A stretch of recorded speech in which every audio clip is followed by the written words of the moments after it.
ఈ వారం రోజుల్లో జరిగిన అంతర్జాతీయ వార్తా విశేషాలను మీకు అందించే వసుదైక కుటుంబం కార్యక్రమానికి స్వాగతం.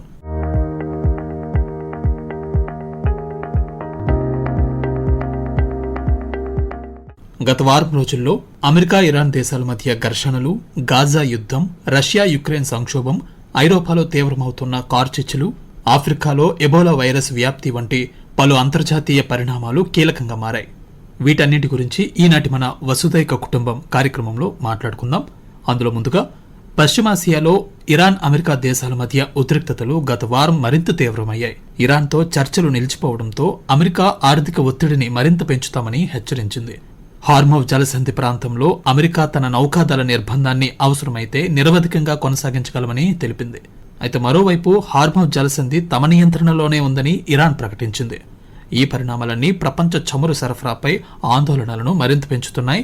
అయితే బలహీనమైన ప్రపంచ డిమాండ్ అవసరాలు, అమెరికా ముడి చమురు నిల్వలు పెరగడంతో చమురు ధరలు గురువారం 2% పైగా తగ్గాయి. ఇక గాజాలో శాంతి పునర్నిర్మాణానికి సంబంధించి అమెరికా ప్రతిపాదించిన 15 అంశాల ప్రణాళికను ఇజ్రాయెల్ ప్రధానమంత్రి బెంజమిన్ నెతన్యాహు తిరస్కరించారు. హమాస్ ను పూర్తిగా నిరాయుధీకరించే వరకు ఇజ్రాయెల్ సైన్యం వెనక్కి వెళ్లబోదని నెతన్యాహు స్పష్టం చేశారు. మరోవైపు గాజా పరిస్థితిపై టర్కీ, ఈజిప్ట్ దేశాలు మరింత కఠినమైన చర్యలు తీసుకోవడానికి కూడా అంగీకరించాయి. అమెరికా శాంతి ప్రయత్నాలను ముందుకు తీసుకువెళ్లేందుకు ట్రంప్ సీనియర్ సలహాదారు జార్జ్ కుష్నర్ వచ్చే వారం ఇజ్రాయెల్ దేశంలో పర్యటించనున్నారు. ఇక రష్యా యుక్రెయిన్ యుద్ధానికి ముగింపు పలికేందుకు అమెరికా దౌత్య ప్రయత్నాలు కొనసాగుతున్నప్పటికీ తక్షణ కాల్పుల విరమణపై మాత్రం ఎటువంటి పురోగతి కనిపించట్లేదు. నల్ల సముద్రంలో అమెరికా చేసిన కాల్పుల విరమణ ప్రతిపాదనను రష్యా నిన్న తిరస్కరించింది. మాస్కో నగరానికి అమెరికా ప్రతినిధులు స్టీవ్ విట్కాఫ్, జార్జ్ కుష్నర్ వెళ్లే అవకాశంపై చర్చ జరుగుతుండగా రష్యా విదేశాంగ మంత్రి సెర్గీ లావ్రోవ్ అమెరికా ప్రతినిధులతో చర్చించేందుకు తాము సిద్ధంగా ఉన్నామని సంకేతమిచ్చారు. ఓవైపు ఈ దౌత్య ప్రయత్నాలు జరుగుతున్నప్పటికీ యుక్రెయిన్, రష్యా దేశాలు పరస్పరం దాడులు చేసుకుంటున్నాయి. యుక్రెయిన్ సరిహద్దుకు దాదాపు 1300 కిలోమీటర్ల దూరంలో ఉన్న ఓ కీలక రిఫైనరీపై దాడులు చేశామని యుక్రెయిన్ సైన్యం తెలిపింది. ఈ దాడిలో రష్యాలోని బాష్కోర్తోస్తాన్ రిపబ్లిక్ లో ఉన్న గ్యాజ్ప్రోమ్, నెఫ్తుకిమ్, సలావత్ చమురు శుద్ధి పెట్రోకెమికల్ కాంప్లెక్స్లు ధ్వంసమయ్యాయని యుక్రెయిన్ సైన్యం పేర్కొంది. రష్యాలోని అతిపెద్ద రిఫైనరీల్లో ఇదొకటని, ఏటా దాదాపు 7.4 కోట్ల బ్యారెల్స్ చమురును ఇది శుద్ధి చేస్తోందని సైన్యం వెల్లడించింది. రష్యా సైతం యుక్రెయిన్పై బాలిస్టిక్ క్షిపణులు, జెట్ డ్రోన్లు, గ్లైడ్ బాంబులతో ప్రతిదాడులు చేస్తోంది. బుధవారం నుంచి గురువారం రాత్రి వరకు యుక్రెయిన్ వ్యాప్తంగా 133 డ్రోన్స్తో జరిపిన దాడుల్లో 4 మరణించగా మరో 8 మంది గాయపడ్డారు.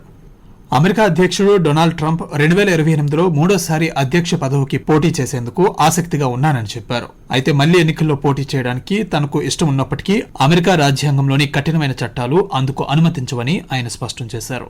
మేరీల్యాండ్లోని జాయింట్ బేస్ ఆండ్రూస్ వద్ద ఆయన మంగళవారం పాత్రికేయులతో మాట్లాడుతూ తమ రాజకీయ మద్దతుదారుల నుండి మూడోసారి కూడా అధ్యక్షుడిగా పోటీ చేయాలనే డిమాండ్లు నిరంతరం వస్తూనే ఉన్నాయని, అయితే అమెరికా రాజ్యాంగంలోని కఠినమైన చట్టాల కారణంగా దానికి అవకాశం లేదని చెప్పారు.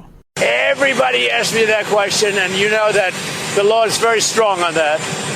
I'd love to run, but the law is very strong. I get asked by even tonight they're screaming at the event, 2028. No, everybody wants me to do it, but the law is very strong. America రాజ్యాంగంలోని 22వ సవరణ ప్రకారం ఒక వ్యక్తి 2 సార్లకు మించి America అధ్యక్షుడిగా ఎన్నిక కాకూడదు. Donald Trump గతంలో 2016 ఎన్నికల్లో గెలిచి 2017లో అమెరికా అధ్యక్షుడిగా తొలిసారి బాధ్యతలు చేపట్టారు. 2020 ఎన్నికల్లో ఓడిపోయినప్పటికీ 2024 ఎన్నికల్లో మరోసారి విజయం సాధించి రెండోసారి ఆయన అధ్యక్షుడిగా కొనసాగుతున్నారు.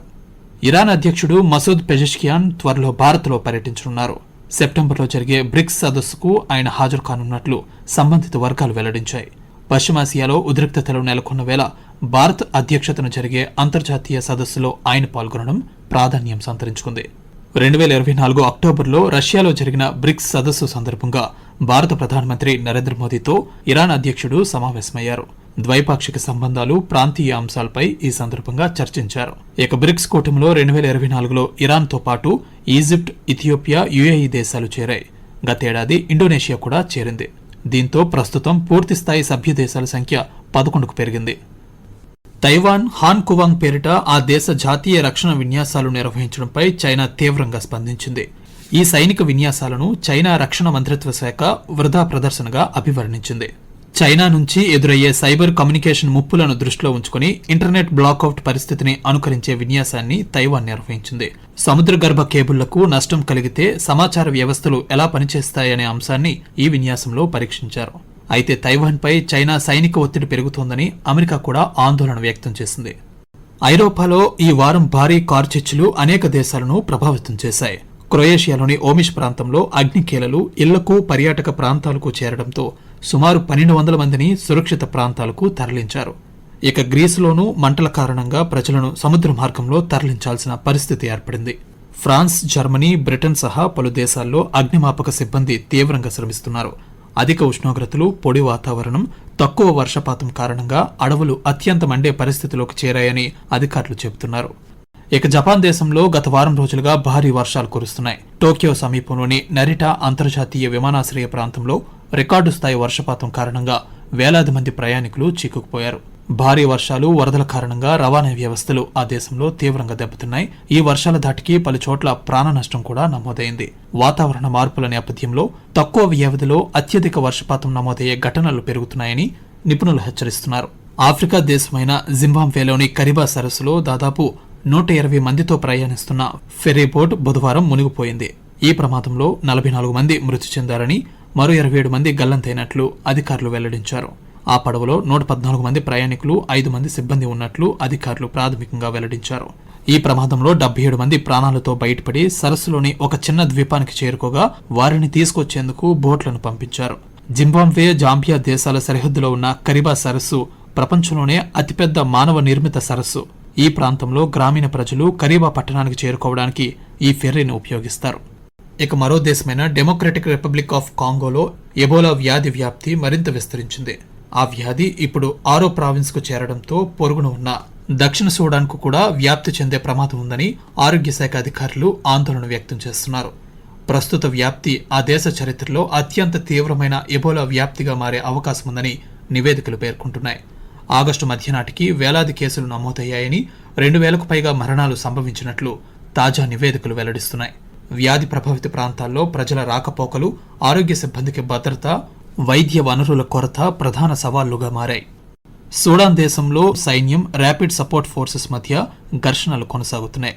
బ్లూ నైల్ రాష్ట్రంలోని కుర్ముక్ ప్రాంతంలో ఆర్ఎస్ఎఫ్ దళాలు ఇథియోపియా సరిహద్దుకు సమీపంలోకి ఇటీవల చేరుకున్నాయి. ఈ పోరాటం కారణంగా ఇప్పటికే ఆ దేశంలో లక్షలాది మంది ప్రజలు నిరాశ్రయులయ్యారు. ఆహారం, వైద్యం, తాగునీరు వంటి ప్రాథమిక అవసరాలకు తీవ్రమైన కొరత ఏర్పడింది. సూడాన్ సంక్షోభం ఆఫ్రికాలో అతిపెద్ద మానవతా సంక్షోభాల్లో ఒకటిగా కొనసాగుతోంది. భారత్ పొరుగు దేశాలకు సంబంధించి కొన్ని సమకాలీన అంశాలపై నిన్న జరిగిన వారాంతపు మీడియా సమావేశంలో భారత విదేశీ వ్యవహారాల శాఖ అధికార ప్రతినిధి రణధీర్ జైస్వాల్ స్పష్టతనిచ్చారు. అందులో ముఖ్యంగా పాకిస్తాన్ ఆక్రమిత జమ్మూ కాశ్మీర్లో ఇటీవల జరిగిన నిరసనల అణచివేతపై భారత్ తీవ్ర ఆందోళన వ్యక్తం చేస్తోందని చెప్పారు. అక్కడి ప్రజలపై జరిగిన మానవ హక్కుల ఉల్లంఘనలకు అంతర్జాతీయ సమాజం పాకిస్తాన్ను బాధ్యుణ్ణి చేయాలని జైస్వాల్ కోరారు. పాకిస్తాన్ ఆక్రమిత జమ్మూ కాశ్మీర్ను సరిహద్దు ఉగ్రవాదానికి ఉపయోగించడంపై కూడా ఆయన ఆందోళన వ్యక్తం చేశారు. ఇక నార్వే విదేశాంగ మంత్రి పాకిస్తాన్లో ప్రాంతీయ అంశాలపై చర్చించిన నేపథ్యంలో చేసిన వ్యాఖ్యలకు జైస్వాల్ స్పందిస్తూ, regarding the comment that was made by the Norwegian Foreign Minister, let me say that the whole of Jammu, Kashmir and Ladakh are integral and inalienable part of India. The issue that should concern the international community are the atrocities currently being perpetrated in the illegal Pakistan occupied Kashmir and the use of Pakistan occupied Kashmir for cross-border terrorism. ఇక సింధు జలాల ఒప్పందం నిలిపివేతపై పాకిస్తాన్ ప్రధానమంత్రి షహబాజ్ షరీఫ్ చేసిన వ్యాఖ్యలపై కూడా జైస్వాల్ స్పందించారు. సింధు జలాల ఒప్పందంపై భారత వైఖరిలో ఎలాంటి మార్పు లేదని ఆయన తెలియజేశారు. 2025 ఏప్రిల్లో పెహల్గాం ఉగ్రదాడి అనంతరం భారత్ ఈ ఒప్పందాన్ని నిలిపివేసింది. ఇక బంగ్లాదేశ్ అదనపు డీజిల్ సరఫరా కోరిన విషయాన్ని కూడా భారత్ పరిశీలిస్తోందని రణధీర్ జైస్వాల్ చెప్పారు. ఇప్పటికే 2 దేశాల మధ్య డీజిల్ సరఫరా ఒప్పందం కొనసాగుతోందని, అదనపు సరఫరాపై నిర్ణయం తీసుకునేటప్పుడు భారత దేశీయ అవసరాలు, రిఫైనింగ్ సామర్థ్యం, దేశంలో డీజిల్ లభ్యతను పరిగణలోకి తీసుకుంటామని చెప్పారు. అదేవిధంగా రష్యా అధ్యక్షుడు వ్లాదిమిర్ పుతిన్ భారత్కు చమురు సరఫరా చేసేందుకు ప్రత్యామ్నాయ మార్గాన్ని పరిశీలిస్తున్నామని చేసిన వ్యాఖ్యలకు రణధీర్ జైస్వాల్ వివరణ ఇస్తూ, With Russia, we have a multifaceted cooperation, of which connectivity is an important part, and we have discussions with them on this particular issues as well. I mean, the issue of connectivity as well. When we talk about economic relationship, trading engagement, commercial engagement, and other related matters. So this is something that is ongoing. ఇక భారత పార్లమెంట్లో ఇటీవల ప్రవేశపెట్టిన FCRA బిల్లుపై పలు దేశాల ప్రభావం ఉందని వస్తున్న తప్పుడు వార్తలపై కూడా ఆయన స్పష్టతనిచ్చారు.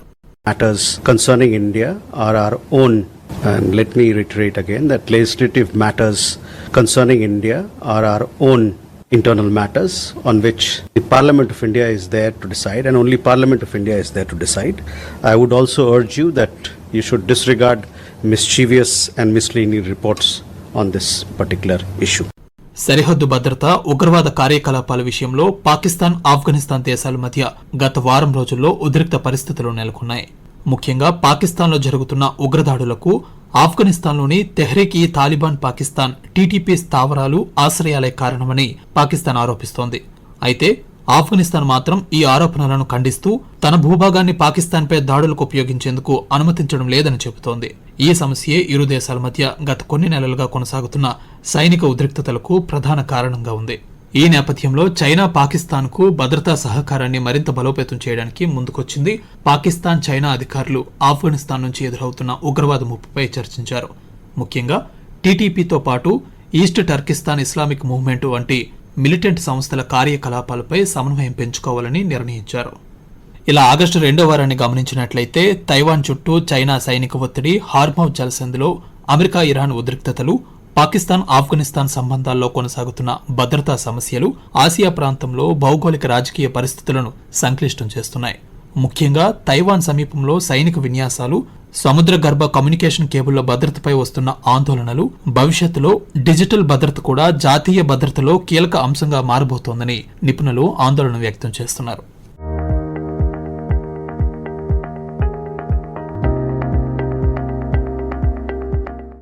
ఇప్పటి వరకు మీరు ఈ వారం రోజుల్లో జరిగిన అంతర్జాతీయ వార్తా విశేషాలను మీకు అందించే వసుధైక కుటుంబం కార్యక్రమాన్ని విన్నారు.